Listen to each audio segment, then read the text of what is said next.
Hello, my name is Dante Renee, and welcome to the 10 Room Bizarro YouTube page where I talk about films that I believe need to be talked about more. Like tonight's film, this is 1976's 9 Lives of a Wet Pussycat. Yes, 9 Lives of a Wet Pussycat. Actually, that is the alternate title. The other title, I guess like the other title, main title, just takes out the word cat. But we got to keep this on YouTube and keep it friendly. So I'm glad they have that in the alternate cover on the inside here of Nine Lives of a Wet Pussycat. Now it says on here that the director is Jimmy Boy L. And I know that the director of this is Abel Ferrara, and he's actually in this film as well, which is crazy because he's playing like an old man. He's playing a dad, but I think he's at his youngest in here. Yeah, this is his first film. So this is, before Driller Killer, before Bad Lieutenant, of course, before Miss 45. I mean, Abel Ferrara has such a career. I remember getting the original box set, kind of like a, where is that thing? Here it is. All right, that was cool. Here it is. I remember getting this. Did anybody ever have this? Put out by Cult Epics. Man, like way back in the day. 2004, release of the Driller Killer. Does anybody have this one? And it was numbered out of 10,000. And I, like right there. Did anybody have this? Well, the cool thing about this is, it had a lot of stuff in it. It had short films from Abel Ferrara. I can't even speak. Short films from Abel Ferrara. Probably have, some physical problems. Some more happening soon. And a little booklet and stuff. And this was my first exposure to Abel Ferrara. But the cool thing is that on here is a trailer for 9 Lives of a Wet Pussycat. And I believe there might be an audio commentary for that trailer. Or is it just for his short films? But anyway, he also directed The King of New York with some famous people in there as well. I'm blanking right now. But that's where I first saw the trailer for this movie that I'm looking at today. So, and the really, really cool thing is that Vinegar Syndrome puts this out. And look at this amazing slipcover. All embossed here and everything. Anyway, I'm obsessed. This looks so cool. But 9 Lives of a Wet Pussycat. This thing is 1976. And the really, really interesting thing, there's so many interesting things here. I do not recognize any of the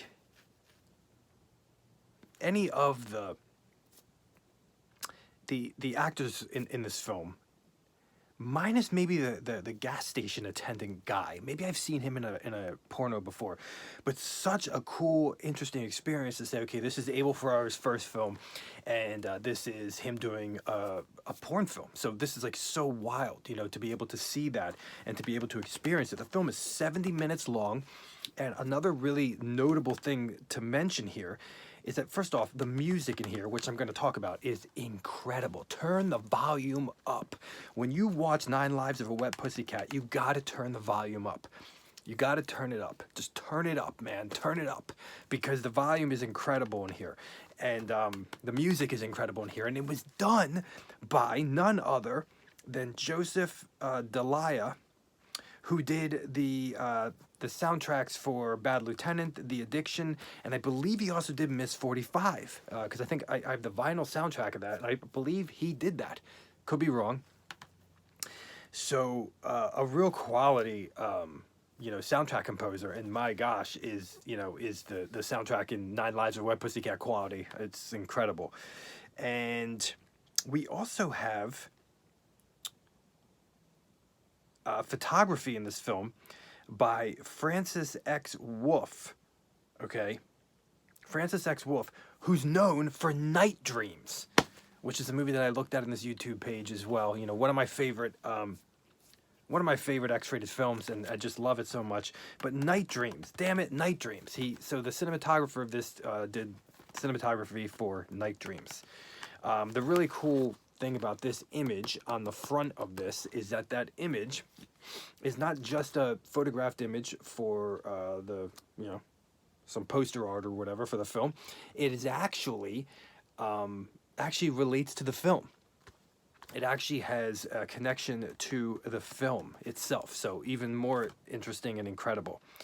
There is an alternate title for this film on a more drastic level called Nothing Sacred. Okay, Nothing Sacred is kind of the alternate title. So yes, I am wearing a Hot and Saucy Pizza Girls baseball T-shirt. Yes, I am. I've looked at that. I've looked at this film on this YouTube page as well, so you can go check it out. But let's look at this film here. Lots of interesting things to note. The music in here is incredible, as I mentioned. We have really, really hard-hitting funk, jazz, 70s, sleaze, sweat, nighttime, manic, power, energy, coolest of the cool. But then we also have darkness. We also have what sounds to be like kind of Italian ethnic music. And then we also have dark psychedelic music in here as well. And also the use of no music, where music just cuts out and goes away. So interesting uses of the music as well. Now, stylistically, Nothing Sacred, aka 9 Lives of a Wet Pussy, aka 9 Lives of a Wet Pussy Cat. We have very interesting fades in this film, fades to black within the same scene. It'll just fade to black and you think you're going to another scene and you go right back to that scene. We also have, as part of the storyline of the film, but it's definitely the style of the film, a lack at all of a formal time frame. There's a lack at all of a formal time frame in this film, and you know, people say, oh, you know, the movies, this movie is not linear. This goes beyond that, because first off, we have a narrator in this film who is also a character in the film, so we're breaking the fourth wall throughout the whole film. Okay, we have a sexual crypt keeper, okay, in a way, but the crypt keeper, but as if the crypt keeper was in the film itself. Okay. That was a really bad analogy, but you understand what I'm saying here. So it makes it for very unique, because sometimes the narration is just audibly heard, and then you're also seeing it, the narrator looking at you and talking. And the interesting thing is that it makes, well, quite a unique perspective for the viewer, right? It makes a really unique perspective for the viewer. I mean, what is the place of the viewer in 9 Lives of a Wet Pussy? What's the place of the viewer? Is this a movie? Or the mysterious connection between the narrator and the main girl of the film? Is she having some mysterious connection with us as well? Are we now involved? We've been thrown into this world, figuring it out as we go along, but are we now involved? And there is a mysterious connection. There's mysterious connections happening here. There is opium. There is rape. There is a woman's life of sex, not sex life, a life of sex.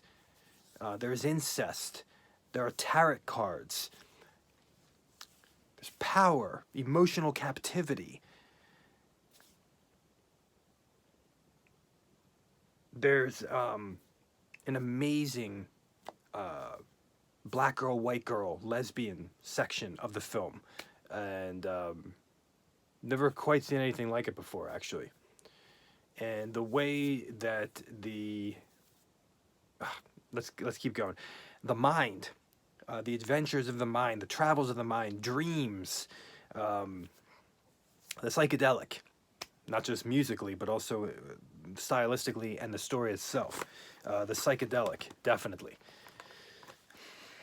You know, this gets played a lot, but I'm going to say it because it's true. Reality. What is reality? Okay, there's actually a quote in the movie that deals with reality.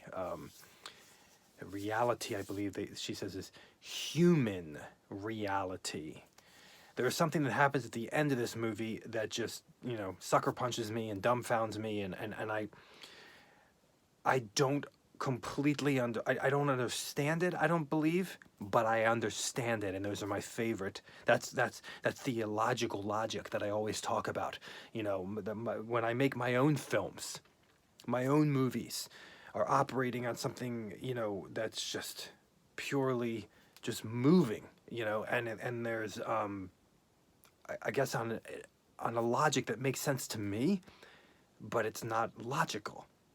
But I guess it is logical because it's logical on another plane, I guess, on another level. And that's what's happening here, especially with the end of the film, to me. I don't know what your perspectives are on the end of Nine Lives of a Wet Pussy, but let me know as well. The way the sex scenes are shot in this film, too, are very interesting. Lots of focus on women sucking guys' dicks, but you know what? Yeah, also women on women oral. A huge focus cinematography-wise on oral sex, definitely in the film, and some great, interesting dream slash reality slash subconscious, mysterious human connections, captivities. Of the main girl's kind of gyrating ass and body. Lots of hair here, by the way, lots of pubic hair, I mean. And a totally white world, you know, white. Reminded me of the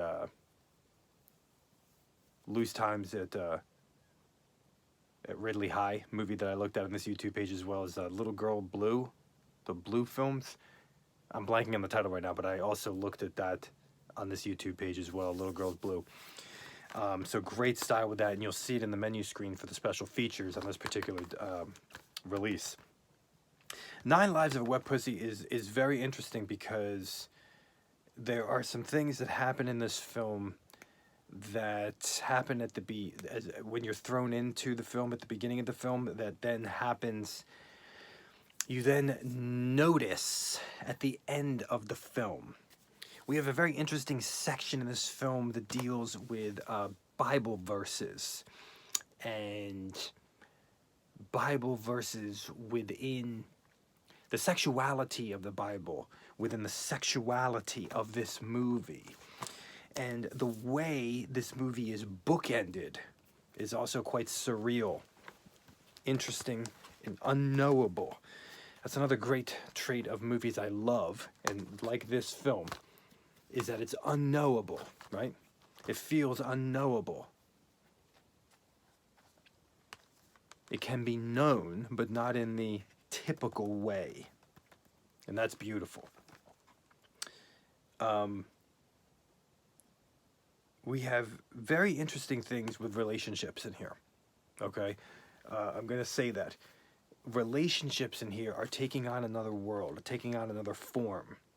The way people communicate, okay? The way people have sex, the way people can communicate without being in each other's presence, even. There's an interesting section of this film that deals with dreams and gender. And also I have to mention that the way we perceive people, the way we view people, perception, look at her eyes, the way we view people, the way we perceive the mysteries of interconnection and relationships. This is quite a movie. 1976's Nine Lives of a Wet Pussy Cat. By Abel Ferrara, a.k.a. Jimmy Boyle. Thank you so much for watching the 10 Room Bizarro YouTube page where I talk about films that I believe need to be talked about more, like this one. Oh, by the way, what the hell am I doing? This is the lead girl right here. Very hot.